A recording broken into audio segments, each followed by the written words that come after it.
Welcome to Washington East to West Sports. This is episode 23. I am Matt Beatty, joined alongside by Sean Beatty and Kevin Ardall as usual. If you guys have anything you want to tell us about Washington sports, let us know. I am at Beatty _ Matt. Sean is at Sean _ Beatty. Kevin is at Kev Believes the first team believes being a three. Catch us on Twitter there. Follow our YouTube page. Follow our Eli Network page. Just smash subscribe buttons wherever you can. And you know what? Let's talk about the big news of the day. MLB The Show is coming to Xbox. We all have an Xbox. How excited are you guys to finally get your hands on MLB The Show? Sean, I know you have PlayStation, so you don't even. It's not even a thing for you. Nothing changes for me, so I feel great for you guys. Congratulations. Is it like a big deal? Like, how good of a game is MLB The Show? Actually, I think of like all the year in and year out sports games, like Madden, NHL. I think it's actually probably best. So the last one I owned is like one with Griffey on the cover. Hold on, 17. Ooh. Here you go.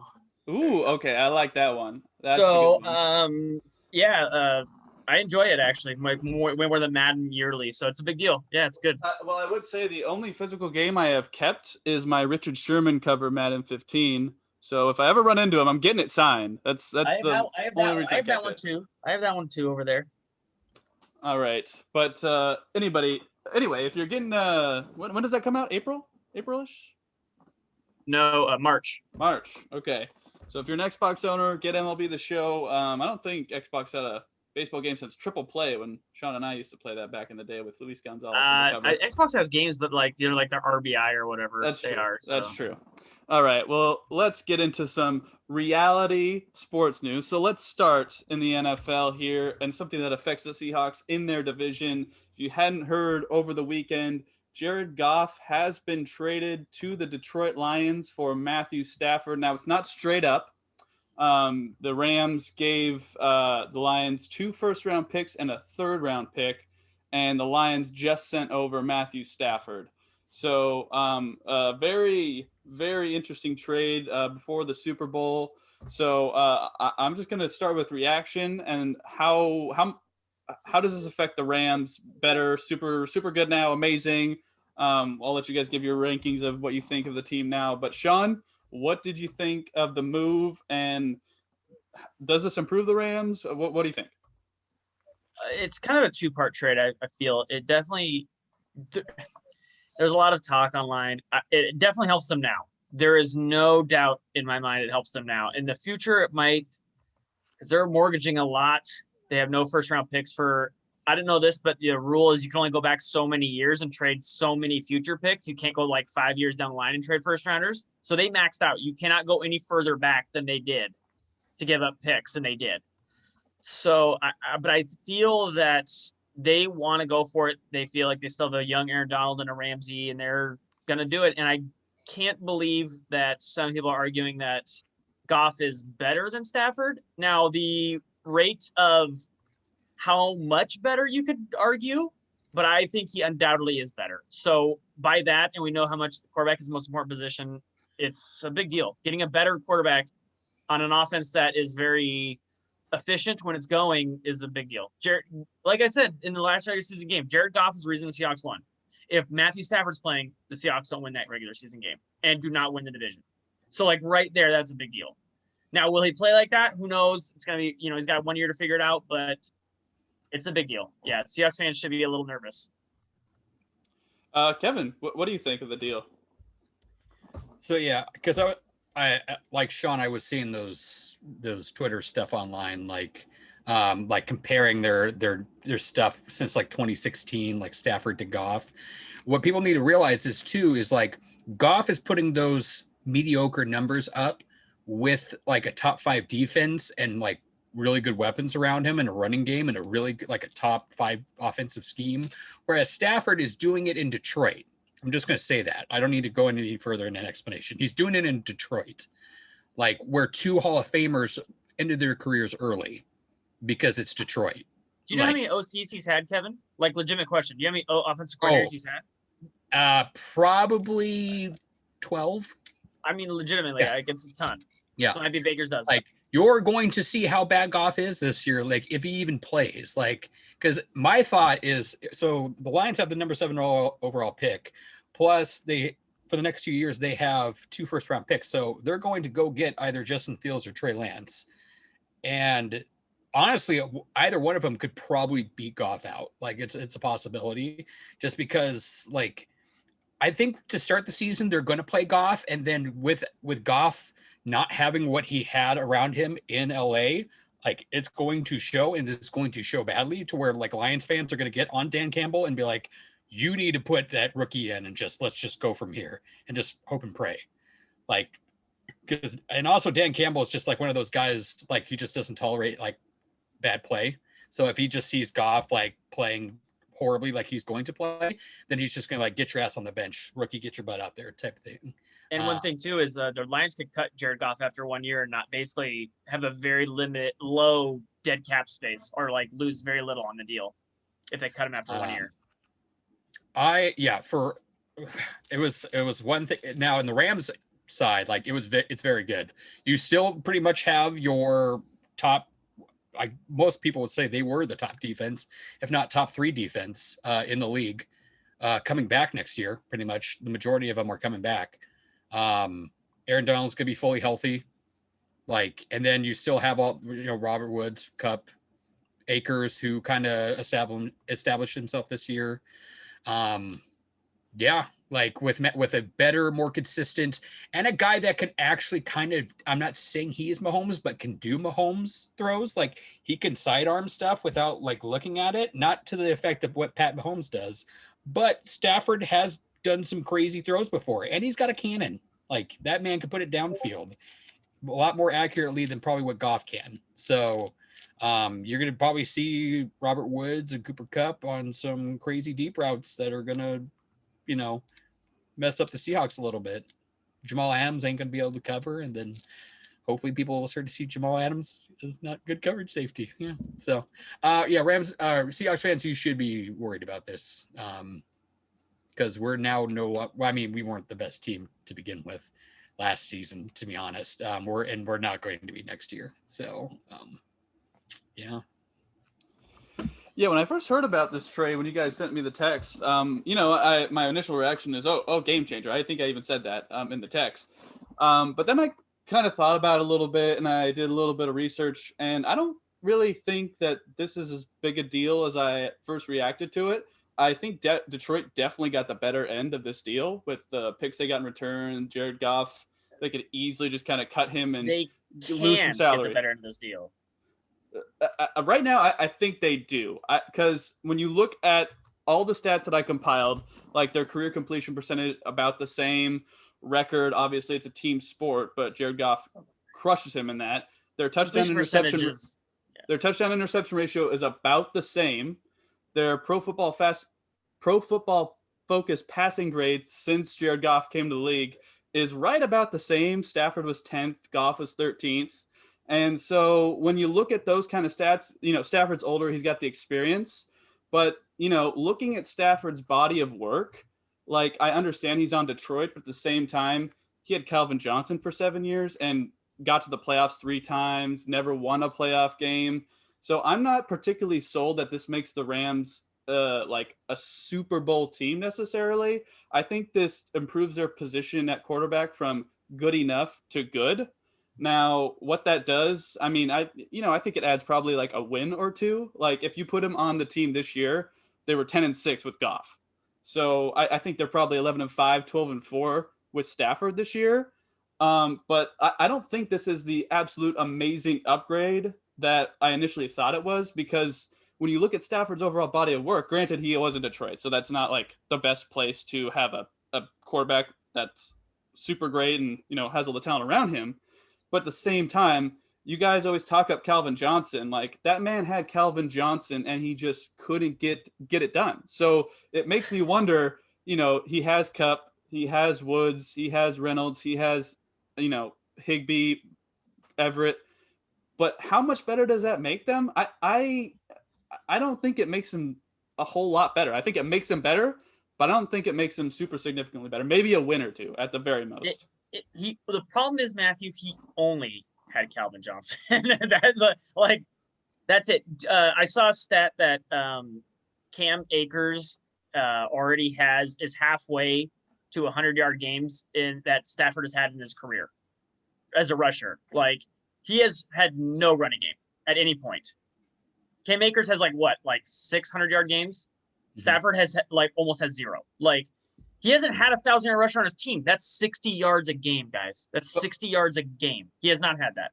But does he need that? I thought quarterback, you could just sling again, it. like, you're just saying, like, weapons, like, 60 yards a game is like a minimum. Like, you have to, like, you could run the ball 20 times and should get 60 yards. Like, just like, it's nothing. They're down by so much. Stafford has to throw a ton. Like, yes, these numbers, but Matthew, like you said, Pro Football Focus, Jared Goff has beat him in overall grade 1 year, and one has Sean McVay, the other has the Lions. And last couple years ago, the number one receiver Detroit was Golden Tate. Okay. Like, what are we talking? Hold on. Let me ask you this.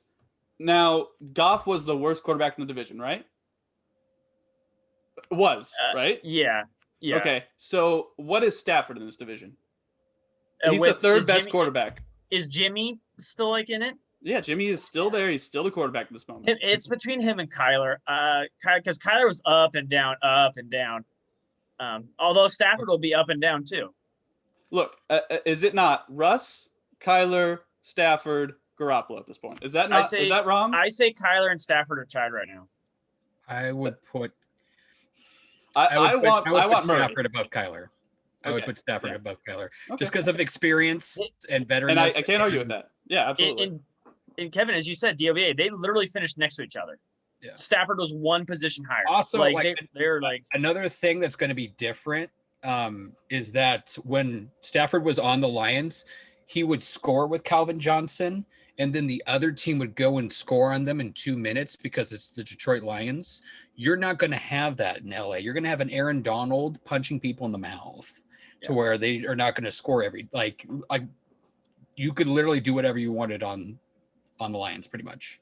Other than they had Ndamukong Suh. They've had good defensive players before. Like the 1 year that they went 1-and-out in Dallas, which was like 2015, their defense was all right, but then they just kind of sold the farm on it, which was kind of weird. But so what I'm hearing is that defense, regardless of who is at quarterback, is probably going to carry that team, the Rams. No, Stafford will elevate that team. That defense gives you a baseline, and Stafford will increase it. Goff is basically just like a sheep for Sean McVay and can't do anything outside of that and has very limited tools himself. Stafford can actually do things, has an arm, can do things, can make reads. And again, Matthew, for your other point is I looked at Pro Football Focus and they're flipped. They're actually Kyler's one spot ahead of Stafford. So basically I would say what I said, they're pretty much tied right now. Now, will Kyler take the next step next year? Probably. But right now going in the year, they have to be kind of considered tied right now. Or like Kevin said. But then if you consider weapons, Kyler's probably got the edge in that, I would say.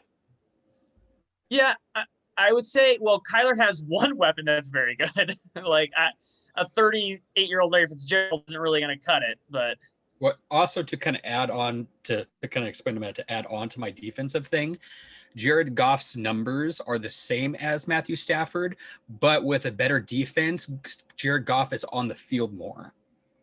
Because there's more 3-and-outs, there's more. So your time of possession towards offense goes higher. So therefore, technically, Goff should have better numbers because he should be scoring more points because he's getting more drive opportunities to put points downfield. Now with Stafford, a more efficient thrower, better cannon, more accuracy, makes a little bit better decisions. Not like Pat Mahomes, Russell Wilson decisions because he still will throw picks. It's all quarterbacks do, but you're going to see the Rams not have games with I saw a good example today, the 49ers game when Shanahan came in with Nick Mullins and beat them with a backup quarterback. That's not going to happen now. If Stafford stays healthy, let's put it like that. Because that's the only knock on Stafford is that he does get hurt a lot. If he stays healthy, you're going to see a lot more lopsided games with the Rams because you're going to see Stafford on the field more, and he's a more efficient passer to where they're going to put more points on the field than what they previously did because it's just going to flow better with a more accurate quarterback and a quarterback that can still get outside the pocket. Not saying that Stafford has wheels for days like Russell or Kyler, but he can still, it's not Goff. Like, he's still a threat, like on the run, so to speak. And he can also throw it on the run as well, a lot better than what Goff can. So. One guy had a team and coach put their quarterback in a better position, and that was the Rams, than the myriad of coaches and coordinators Stafford had year in and year out changing. So Sean McVay's contribution to this team is really, and what he will get out of a quarterback versus like what the quarterback actually is what's I think people aren't looking at. Like, Stafford was in a terrible situation and did this and is comparable to Goff. Goff was in maybe the best situation and only did that. Also, what you also have to ask yourself too is if they really think that they're the same thing, why are the Rams giving up 3 picks to get rid of Goff? Oh, because salary dump, number one. Number two, Stafford has 2 years left on his contract. So basically, this is a 2-year experiment, and then you can just be done with him and move on to someone else if it doesn't work out. But and the thing then is, sorry, go ahead. Well, I was going to say, to get rid of that, you just cut, and then you need draft picks in order to balance that out.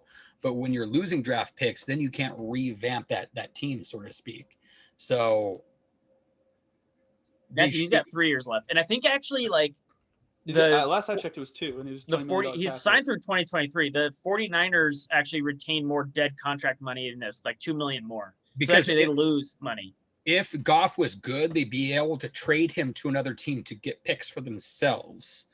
To be like, they're getting rid of Goff in this. There would be a contender like the Bears that have a somewhat decent, that are looking for a quarterback, or even I wouldn't say San Francisco, but I think again it comes down to is like people need to, like, the argument comes down to not is Stafford better than Goff, is he that much better than Goff to warrant the picks, that many picks, where that's where the value comes in. Is he that much better? Probably not. They probably overpaid in that regard, but undoubtedly he is better than Goff. Yeah.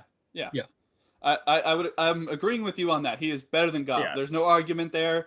How much better? That was kind of the argument online. I wasn't saying you were, but that was kind of what I was seeing. Like, okay, but how much better? I think it will definitely remain to be seen this next year. But I would say it makes them a couple, 1 or 2 wins better. I mean, they won 10 games. Those last couple wins are hard to get. Like 10 to 12 wins. True. You're talking division winner maybe, or number 1 overall seed. Especially, like, that's a big last couple wins. With what this division is turning into too, like.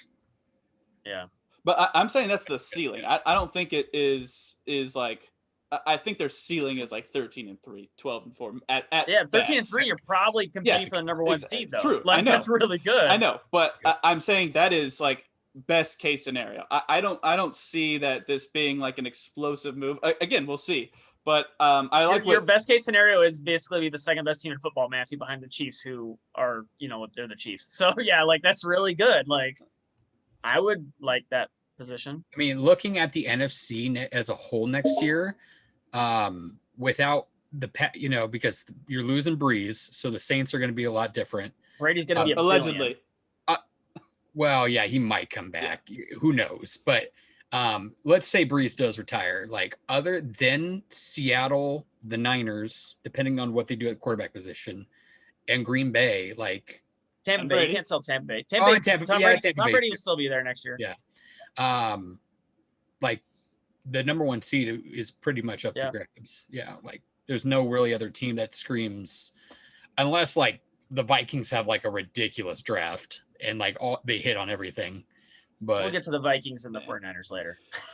but I like this move a lot for Detroit, because basically you can give Jared Goff a shot. If he's terrible like he is, you just use your first round picks, pick up a quarterback, and you move on. Like, it's like you don't have to pay him this year because it's already a hit for the Rams. Like, this is an absolute win. They have to pay him. It's the dead money that doesn't change. Oh, sorry, like, dead money. It's the dead guarantee that doesn't move. He does get this roster bonus, But. I think you're right. I think it's a win-win because the Rams get an upgraded quarterback. They probably pay a little much, but you're right. They could end of the year get a salary relief and a bunch of picks. I mean, and Stafford is 32. Like, his best years might be behind just turned 30. He just turned 33, I think. I just looked it up. Okay. I mean, literally like a couple days ago. So I mean, he's up there. He's a veteran quarterback, obviously, but who knows how much left he has. Same age as Russell Wilson. Yeah. Well, Isn't Russ 30? I thought he was 32, I 31. think he's 32. But Okay, again, like yeah. Stafford as of like a week Yeah. ago was 32. So Yeah. So I mean, this is prime-ish years. You know, a little bit more towards the down, but I mean, we'll see what they got with Stafford. It'll be interesting. They rounded up. He turns 33 in 6 days. Sorry. Okay. So I mean, we'll see how much that affects that team and how much it affects the NFC West. Let us know what you think. Go ahead and tweet at us. I'm at Beatty_Matt. Sean's at Sean_Beatty. Kev's at Kev believes the first team believes me in 3. So let's move on here to the Super Bowl. That is this Sunday. It is the Tampa Bay Buccaneers somehow at home against the Kansas City Chiefs. We did get word that the couple Chiefs went on the COVID reserve list. You know, Demarcus Robinson could be a factor if he doesn't make it back. Not one of the big time receivers, as well as the backup center Kilgore also went on the list for the Chiefs. But gentlemen, let's talk. Let's just do some brief kind of thoughts on the game and then a prediction. So I'll go ahead and start. We talked about it a little bit last week. You know, it's hard to bet against Brady because I picked the Packers in the beginning of the year, and then last week I picked the Packers again, and Rodgers just didn't get his chance. You know, who knows what would have happened if he would have had the ball on the 4th down. Mahomes, we all picked the Chiefs to be here. And, you know, it doesn't look like anybody can stop him at this point. I don't like betting against Brady, but screw you, Brady. I'm taking the Chiefs, and I am going to go. I think it's going to be Tampa Bay's defense is good, but you're going against Mahomes. I think Brady is going to keep up for the most part, but just not quite. So I'm going to go 40-37. Wow, It's going to be a game that I want to watch and everybody wants to watch. So, okay. Kevin, what do you think? Okay. Well, here's it's weird because the weapons that Tom Brady has should help him get there. I'm very intrigued to see what their game plan is because, like, your weapons should outbeat what Kansas City has on defense, like, easily, just because you have 4 monsters, literally. God, the thing that runs in my mind, because I'm playing back the NFC Championship with those 3 picks, is that if that's Mahomes and the Chiefs on those 3 picks, like, they're gonna score on pretty much all 3 of those drives. Like, you can't, like, in my mind, Brady's gonna have to play perfect. He can't have a turnover. Every time he gets the ball, he's gonna have to get down there pretty much and score touchdowns. Like, field goals ain't gonna do it. You might be allowed to have 1 field goal, maybe, just because your defense is that good. But overall, I think it's probably going to be, I don't know if it's going to be 40-37, just because even though I do like Mahomes, that I do respect that Tampa Bay defense, I'm going to say 30-25 Chiefs. All right. Sean, what do you think? Well, I want to start off by saying Kevin literally picked my exact score. Nice. That I had written down. So I'll say basically it's kind of the same thing. Tampa Bay's defense is very good. I will say the first time they played, it was clear that the rumors kind of going around there. We'll never be able to prove this, but the rumors are like the Kansas City gets up for the big games and during the year, and then kind of whatever's the rest of the games. Doesn't want to show their hands and then shows up in the playoffs. I saw a stat that had Patrick Mahomes' entire playoff career starting inside the 25-yard line, so basically a touchback. He scores 47% of the time a touchdown. Tom Brady has scored 1 touchdown in the playoffs the same amount of time. So Mahomes just moves the football like no one in the history of football has, especially in the playoffs. And I think when they played, you saw what Kansas City can do at full board and just dominate a team early. And then they took their foot off the gas, and a couple garbage time touchdowns got Tampa Bay back in the game and made it a 3-point game. But I think, like Kevin said, I think it'll be closer. Tampa Bay will probably get a touchdown with like 3 minutes left to bring it to a 1-score game, but it won't feel as close as a 1-score game because I think Kansas City's defense Tampa Bay's defense is very good, but Mahomes will get enough early, and Brady will be kind of pressured, and as we saw, he's not kind of quite the same 28-year-old quarterback as he was. He'll throw some picks. And I think Kansas City will get some kind of cheap points off of those couple of those picks. And I think that's what kind of like make the score a little bit worse than it kind of is for the defense. You know, like they'll get like a 30-yard touchdown off a pick or something like that, where they don't have to travel the whole length of the field or something. So I think not to be the same score as Kevin, I'll go like 32-27. I'll just add 2 points to both teams. And we'll go there. Kansas City. All right.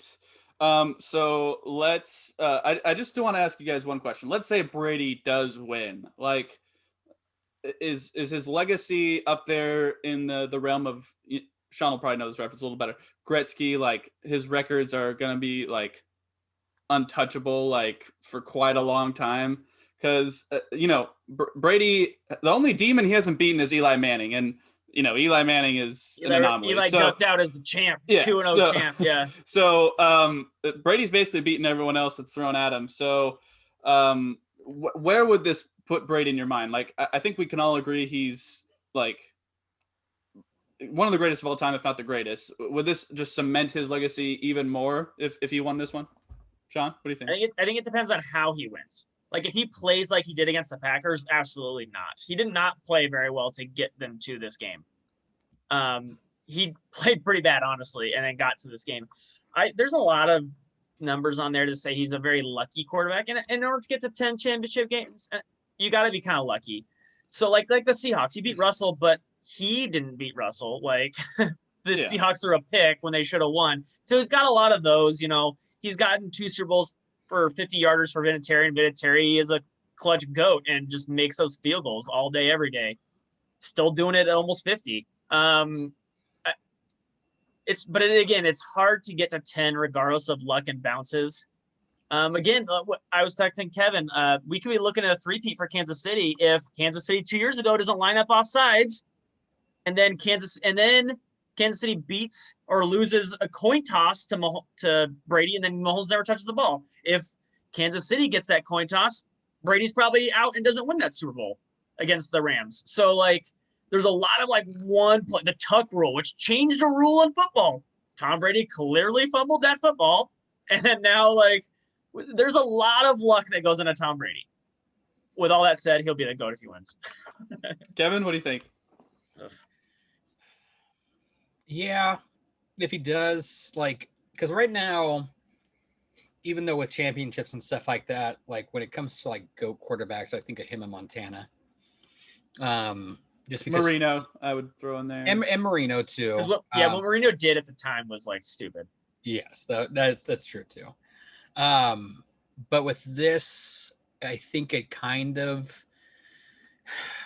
would solidify it. It's hard at the same time too, because like he has weapons around him, a lot of weapons. Yeah. I not to say that, I mean, with those same weapons last year, pretty much minus Gronk and Antonio Brown, and having Jameis Winston there, they won 7 games. Yeah, exactly. With the exact same defense. Yeah. So for people that's like defense wins championships, Tampa Bay is a prime example of that quarterback play wins championships. I think a good defense helps, but it does. Like, don't get me wrong. Like what we saw with the Legion of Boom helped, but like, Russell also played out of his, the Legion of Boom, other than Bobby, was there the year before. Like, I'm just gonna say, like. Yep. So it'd be, I probably would give the slight technical edge to Brady just because of the championships and stuff like that. But at the same time too, like, I don't like ranking just because playing in different eras, it just makes it really difficult. And like, I'm kind of in the same mindset too, like how everybody just hates Mahomes right now because it's only Russell and nobody else, like type of deal. Like they could be both the GOAT, like Montana was the GOAT of that era, and then Brady's now the GOAT of this era, like type of deal. Like passing the torch. The same thing with like the whole MJ LeBron thing. Like they can both be GOATs. Like it's. What about, I have a technicality too. Otto Graham technically was in 10 championship games as well. They just weren't all called Super Bowls. That's true too. Like Otto Graham also won 2 NBA titles as well. So he played multi-sport GOAT. He played 14 professional seasons and won 12 championships. I'm just throwing it out there. Yeah. Pretty good record. I mean, it would put him in the very up, like we could never, I would say it would put him in a spot that we could never take him down despite what people do in the future. Like just because him getting to a Super Bowl and winning it with two different teams, two different coaches. Evan, that was really well put. I think you said it perfectly. Yeah. You can put him somewhere, but no one in the future, no matter what anybody else he's does. He's going to be on the top shelf and you can't take him down. Yeah. Like he's going to be on that top shelf no matter what. Yeah. You can love, you can argue the order of the shelf, but you can't argue the actual shelf. Yeah. You could hate him because he was with the Patriots and you hate the Patriots and stuff like that, but you have to respect it. Yeah. Like you could arrange the dolls in the shelf in any order you want, but he's on that top shelf. Yeah, I would like to agree with Kevin. I just like Brady with a fiery passion. He was a Patriot, and I said he was lucky, like him, for his time in New England. So there's nothing he could do about that. But way to bring up the bad memory of the 6-year anniversary of the pick, Sean. But I already saw it on ESPN earlier, so it's fine. But anyway, Brady, you got to respect what he does, even if you don't like him. So if he wins this one, you can't argue one of the best of all time, if not the best. It's just a matter of order at that point. So it hurts to say, especially, but it's the truth because man's got the rings and he's got a solid regular season record to back that up. So can't argue about that. So we are going to take a quick break, and when we come back, we're gonna talk a little Mariners right after this. And welcome back. So let's talk a little bit about the Seattle Mariners. So spring training should be getting underway here soon. I did hear some rumblings about the MLB owners wanting to move the season back a month, but the players rejected it. So fun stuff. Oh, they did? That was official? That's what I heard. That's what I heard from pardon the interruption. Okay. But I hadn't heard the response. So it sounds like as of right now, they are planning on going ahead with a full 162 game season as per usual in a normal times. But the MLB sent out a tweet on, it was Friday. It says the future is bright in Seattle. And it had Jared Kelenic, Kyle Lewis, and Julio Rodriguez on the graphic. Now, our friend... Oh, just JT, share my screen. Huh? Share my screen. I'm going to share my screen. Okay, well, I have the picture up right now. I'm looking at this very gorgeous man. Oh, there you go. So our friend...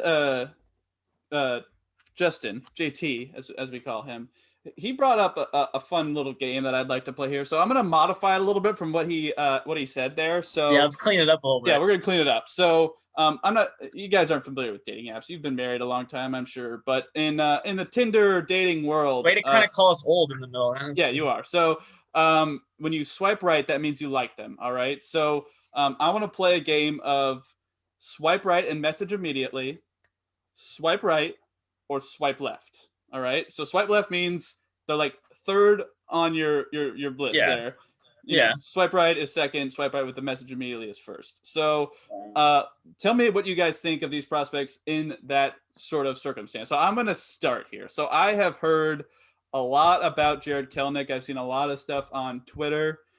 And, you guys have built up a lot of hype here. So I'm going to buy into this hype right now. I am swiping right with a message immediately to Jared Kelenic. Now, Sean dislikes Kyle Lewis for some reason. I didn't say dislike Kyle Lewis. Stop putting words in my mouth. I'm going to swipe right on Kyle Lewis here because, I've seen him in a Mariners uniform already. I like what I've seen. I'm going to just keep that going. I'm going to swipe right with Kyle Lewis.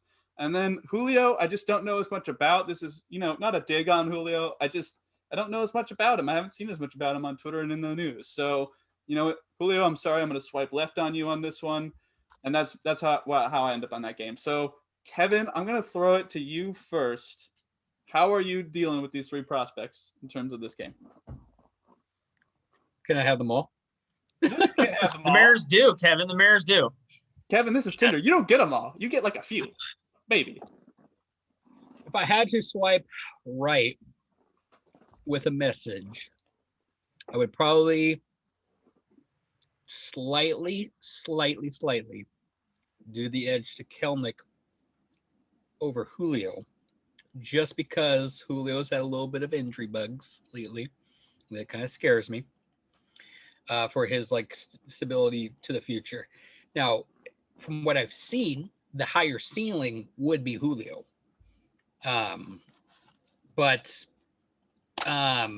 like I said, I want to take stability but their butt is out on the field, pretty much every game with the occasional 1 day off a week or whatever. But so then I would swipe right on Julio, just because younger, and that the size and what he does, like that's just an all-star center fielder almost. If his expectations continue to be what they should be and he stays healthy, like nice. That's like Griffey on crack in center field. Like, oh, I don't know about that. That is a statement. Wow. Griffey, like that. I know a lot of fans don't want to go there because like Griffey's so special, and I love Griffey, don't get me wrong. I'm not saying that like he's gonna like we can have both, even if he turns out to be just as good as Griffey, or he's better at one, better at fielding or better at hitting than what Griffey was, like that's cool. Like Griffey did what he did because he was a badass. Like, he's not, now there are some Mariner fans out there that like put him above certain other players that they shouldn't, like Mike Trout and stuff like that. Like Mike Trout's just a once in a generation type talent. You can't touch that like at all. Like, but, and then on Kyle Lewis, if I have to swipe left, I would still swipe right. I like to keep my options open, type of thing. I'm not swiping left on anybody. Kevin, you're married. I'm a slut. Sorry. What? But yes, I heart all three of them. If that outfield consists of those three, the AL West needs, they're going to be crying. So let's just put it like that. Sean? I will say, you all are forgetting about Mitch Haniger, who's like a freaking stud, who's already in the outfield. And they also had another top 100 player also in the outfield on that list. I will say, not to mention their second round pick, who's also an outfielder. I will say Kevin kind of nailed it. Julio has the much higher ceiling of all three. However, his floor is he's been hurt 2 years. So Jared Kelenic has the highest floor out of all three of them, because that worst case scenario, I think I saw someone saying he's a 290 hitter with 20 stolen bases, 20 home runs. Like that's worst case scenario. That's how much people love these guys. So I got to swipe right and a message immediately Jared Kelenic. You cannot pass up that floor. And then I swipe right on Julio Rodriguez, because this kid, like Kevin said, is like, has the hype of a Fernando Tatis Jr. Like he is like all world hype, like could be the best guy in the last 20 years, could be literally Ken Griffey Jr. Like that good, that style of player. And honestly, unfortunately, Kyle Lewis has to be the guy you swipe left on, because the other two are so high and the ceiling could be so high for them. Kyle Lewis is kind of just the odd man out at this point. Well, of those two. And it's hard for me too, like on the injury thing, because Kyle Lewis was also hurt there for a long time, and then now he's like, so like the whole thing too is like we've only seen like now in his first year he stayed healthy, which is great, but like Kyle Lewis Kevin, it was 60 games, like it wasn't even a full year. That's true. He had one injury. I wouldn't even call him injury prone. He had just had one major injury that cost him a bunch of time. Yeah. So we'll see. I want to see Mitch Haniger, Kyle Lewis, and Jared Kelenic outfield this year. But like that outfield is stacked. Serious medical question: will the balance be off a little bit? Like, maybe. Who knows? Depends on which one is removed. I mean, don't get me wrong. Like, I have technically two Haniger jerseys that I did not buy. Someone gave them to me.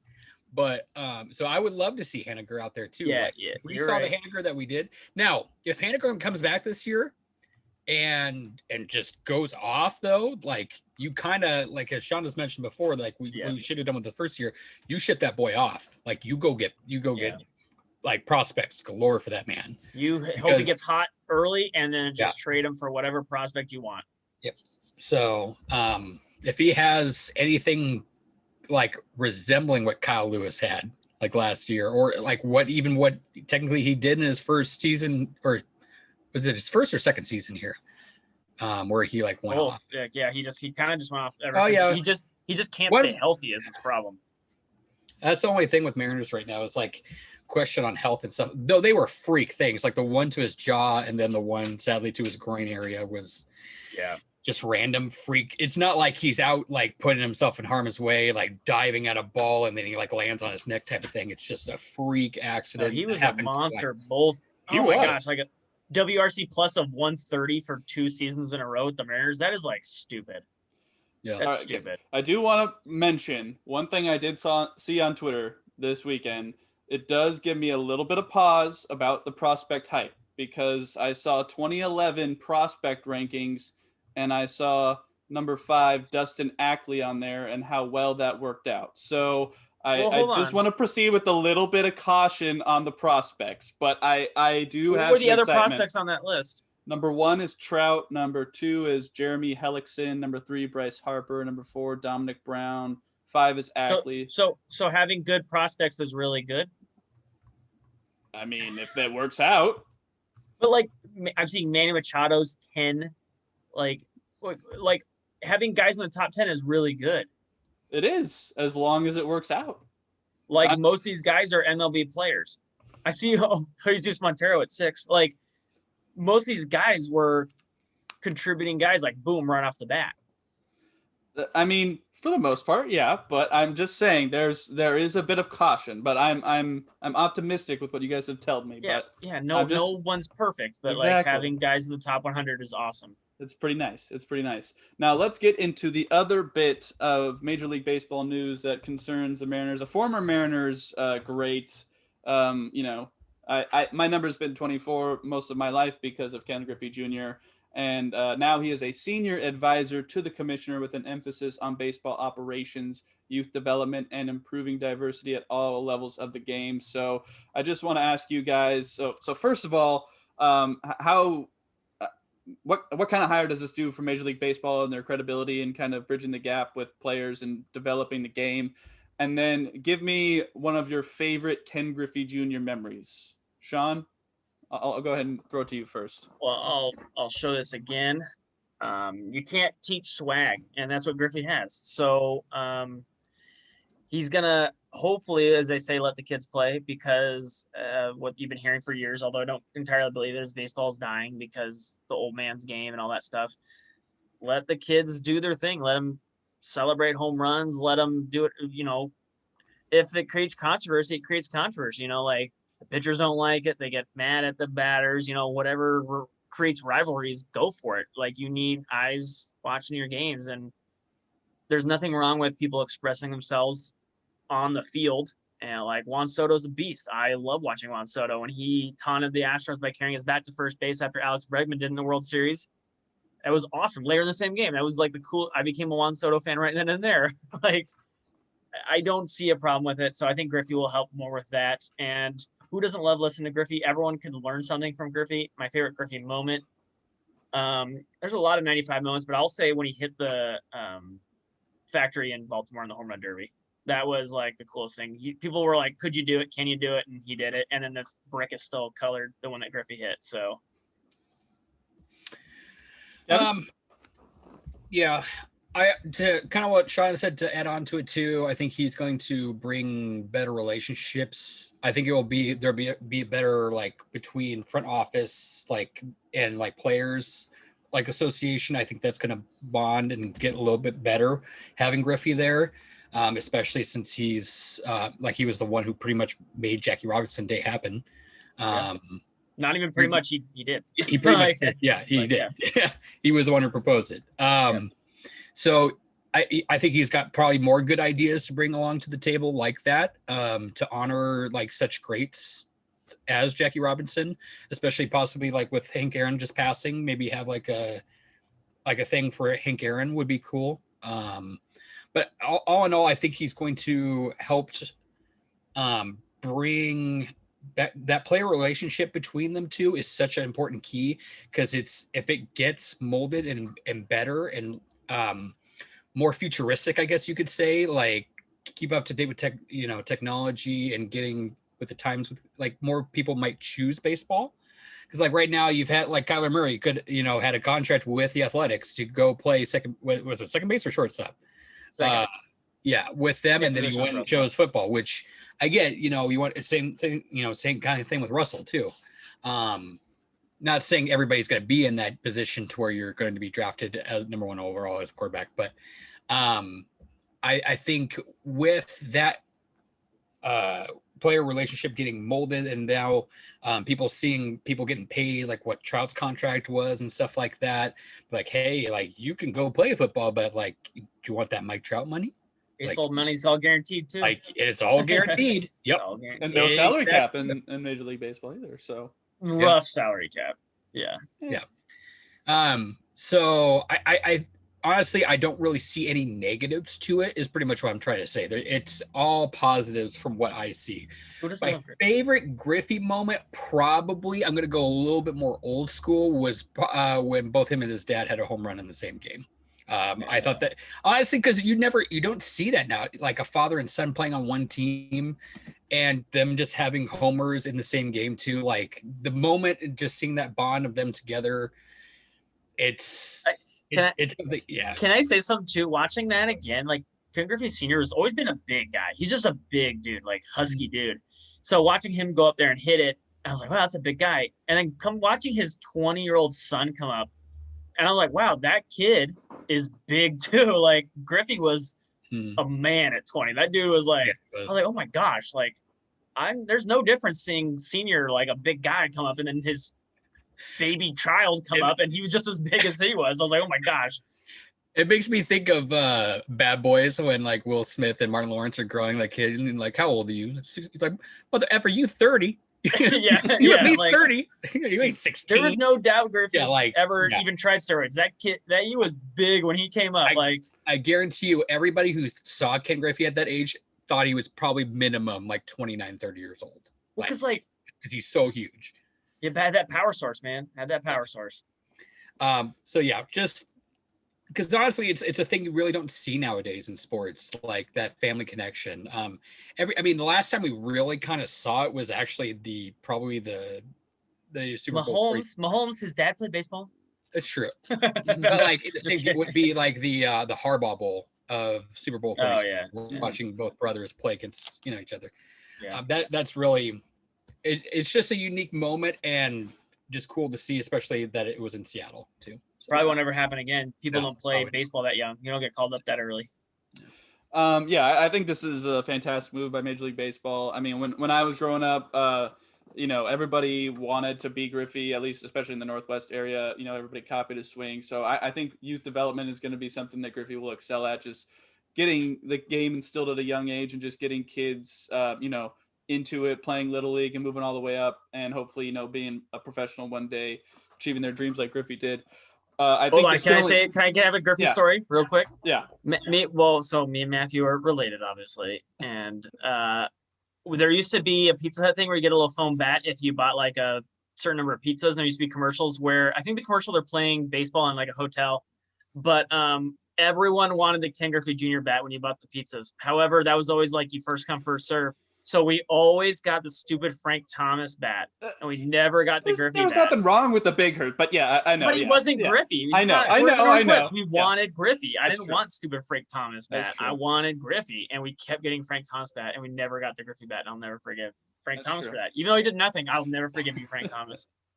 Griffey has always been a player's player, so I think he's going to have a great relationship with both the Players Association and Major League Baseball. So I think this is just an absolute smart move by Major League Baseball. My favorite Griffey memory, when, the pandemic all started, they put on the 95 ALDS, on ESPN because they had nothing else to do.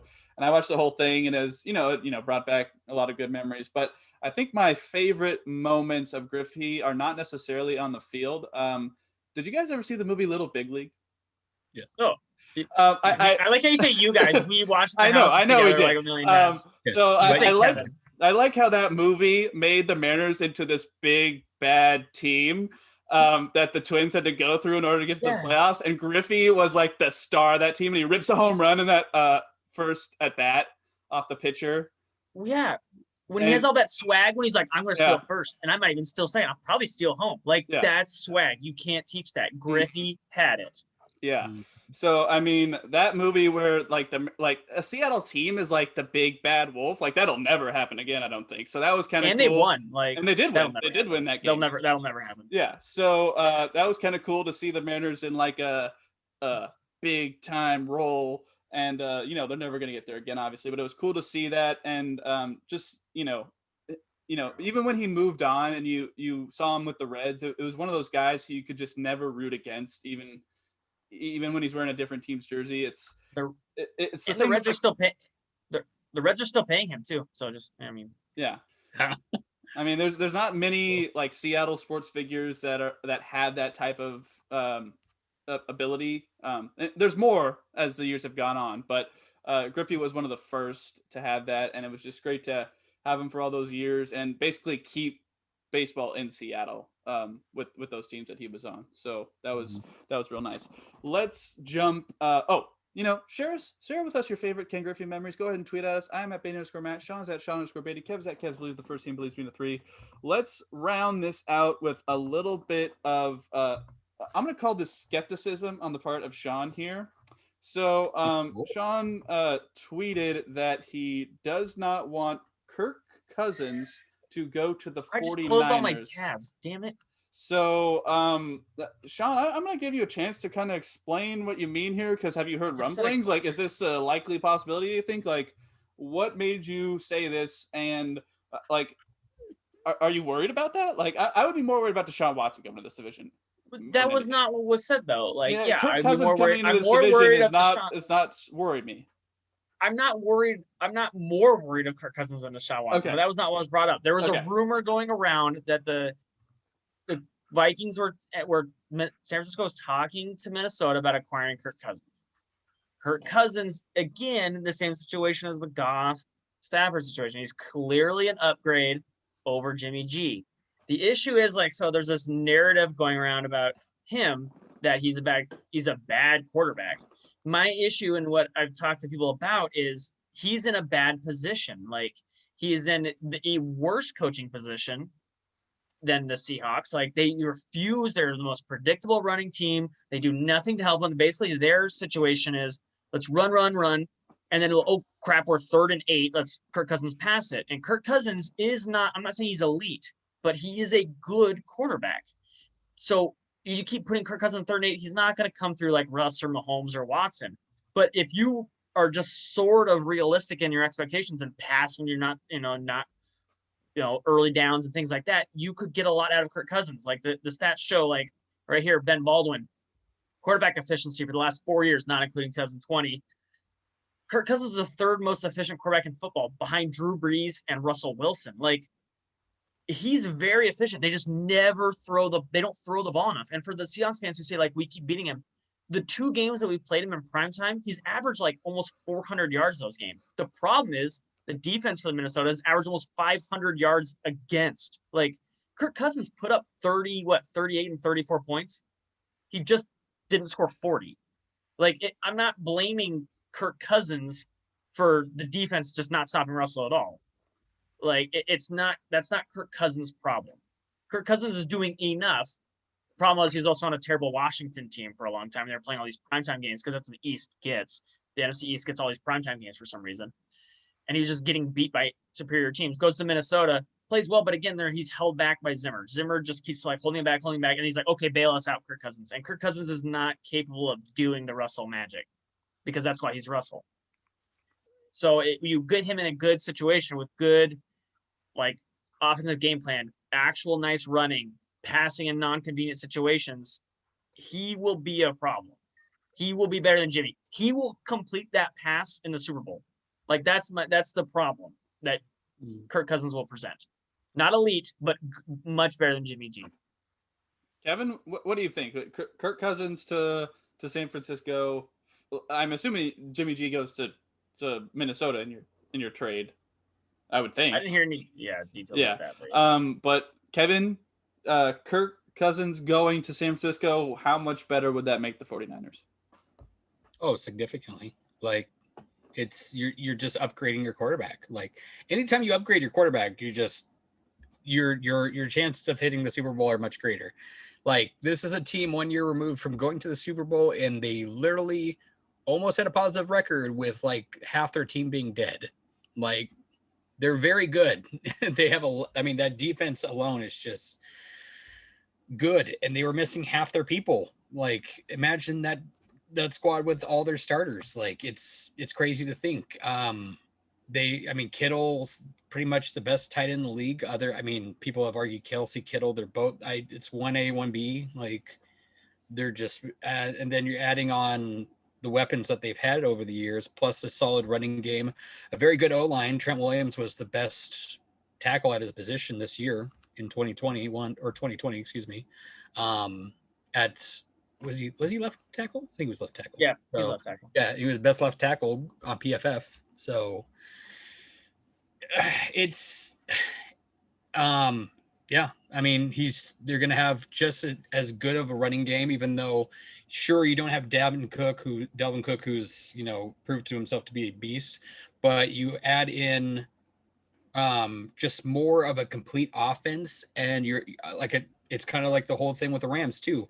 As Sean mentioned, you're not giving up 30 plus points a game unless you're playing like Mahomes, or maybe you're like Russell if our offense actually grows a brain, to where he can score 28 points and win easily. Like, and he's going to do that pretty much every game because he's going to be on the field more, and with the weapons and the offensive scheme behind that, you're like, there's pretty much it's going to be like the Mahomes thing where you have to score a certain amount of points to beat the 49ers. If not, they're going to beat you, type of thing. Like, if you want to beat the Chiefs, you have to score 36 points or more, period.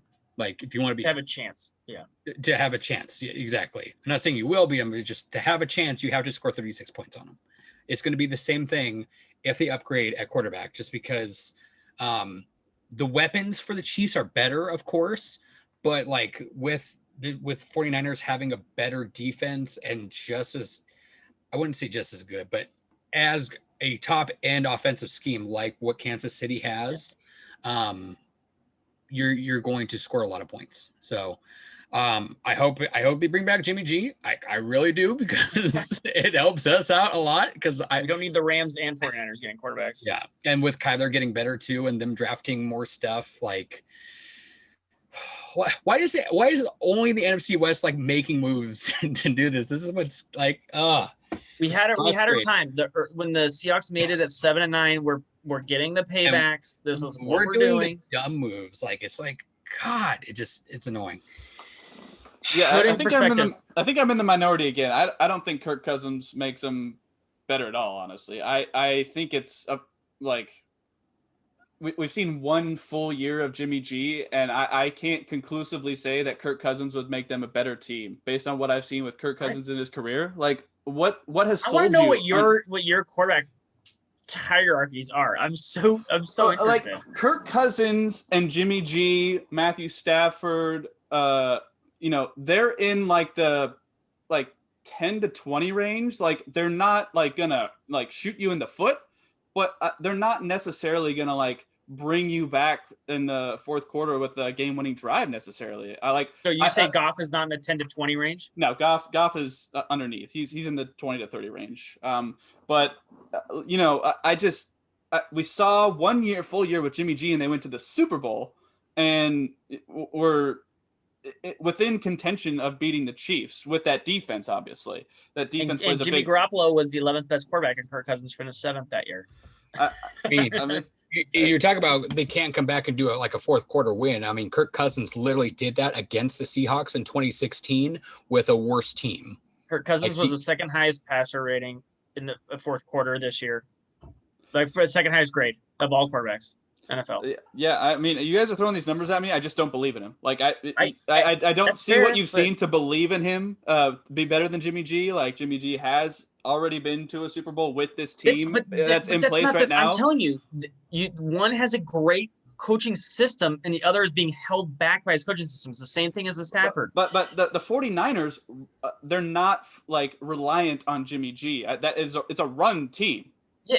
It's the same thing as the same thing as the Vikings. It's like literally the same system. It's a run team, but when you need to pass, Jimmy can't. Kurt can, is what we're saying. Like the jump will be noticeable because like when the Seahawks beat the 49ers last year in San Francisco, because Diggs brought a pass back, because Jimmy G can't complete an 8-yard slant and hit Diggs right in the numbers.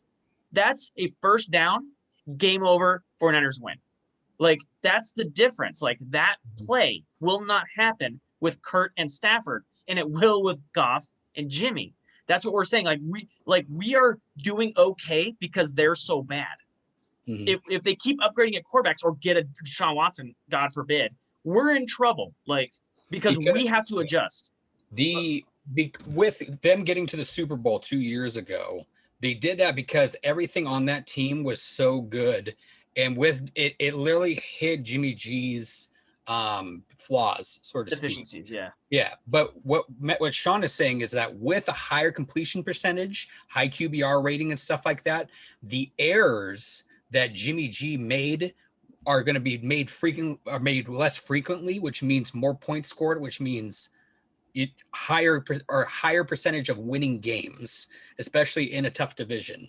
Like next year is going to be like just 4 pit bulls in a cage for the NFC West, just hungry for days, just violent, bloody. It's going to be crazy. It's going to be terrible. And like you need any little edge that you can get in this division, like anything. And that's why the NFC West is literally doing what they're doing, because all the coaches, with the exception of Pete Carroll, are smart enough to see that this is the most brutal division probably in, like, I can't really even think of a time in football where you had 4 teams that literally are this good. I think the NFC North is very good, minus Bengals, obviously, but Cleveland, Baltimore, and Pittsburgh now is very good. Yeah. And honestly, the Bengals still have, like, they have the top safety in the league. Yeah. I think with pieces too, that's the only other thing too, which is crazy to see that 2 divisions are kind of doing that right now in the same era at the same time. But especially with it being any given Sunday, the fact that you're at, like, with less mistakes made and stuff like that and having higher accuracy gives you that little edge to have a higher winning percentage against the really good teams. You're still going to, like, even Jimmy G, when you're playing the Jets, you should still curb stomp them. That is very correct. But when you're in a shootout against like a Pat Mahomes and stuff like that, having that complete accuracy where you're not throwing a ball 8 yards behind a slant, as Sean mentioned, and it's just, and you actually throw it on the dime to what's his face? It was Emmanuel Sanders Emmanuel Sanders on that slant to win the game. Like, and that literally, like, had they won that, there's no week 17 where, like, we are trying to play for the number 1 seed. Like, it's just done at that point.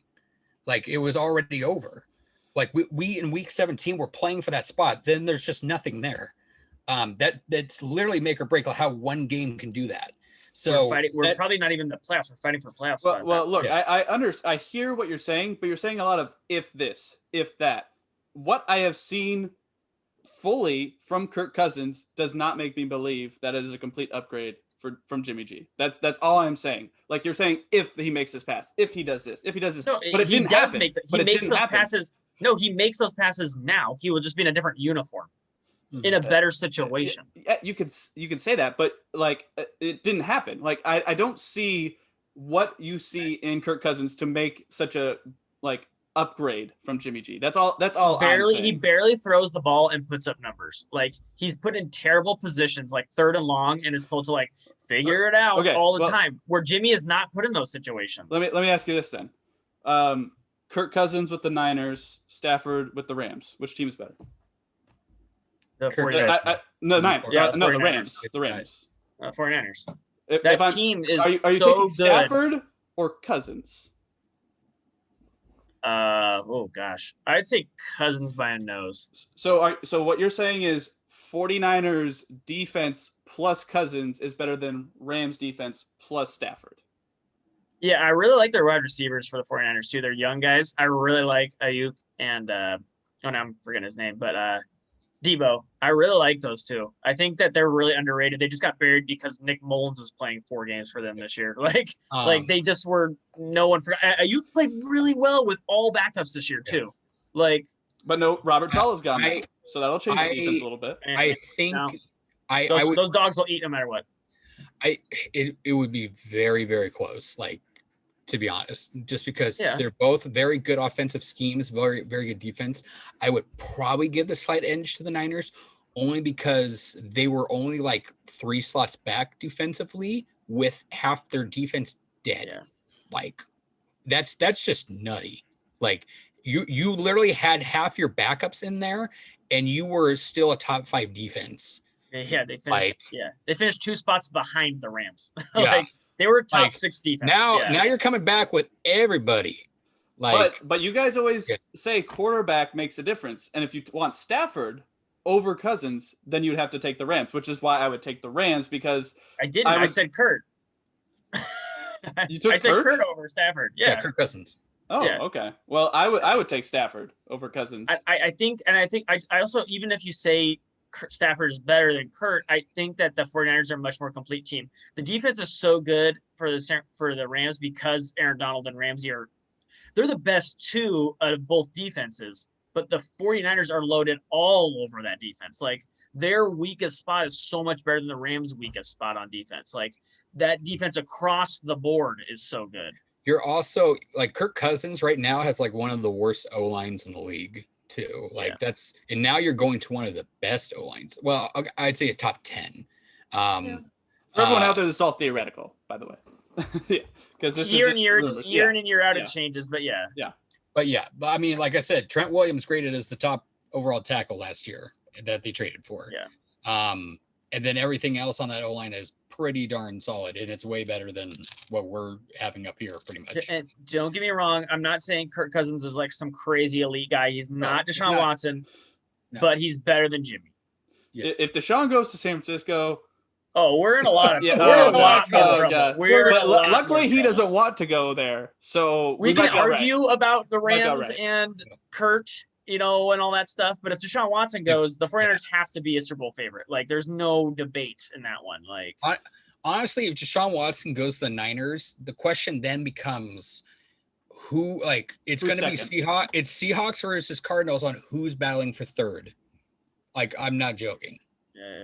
It's because literally the Niners and the Rams are going to take the division and wild card. Now, if they continue on with this 3 wild card stuff, maybe, but like there's no way in hell we're getting. We'd be lucky to get 1 win out of the 4. Pete might change.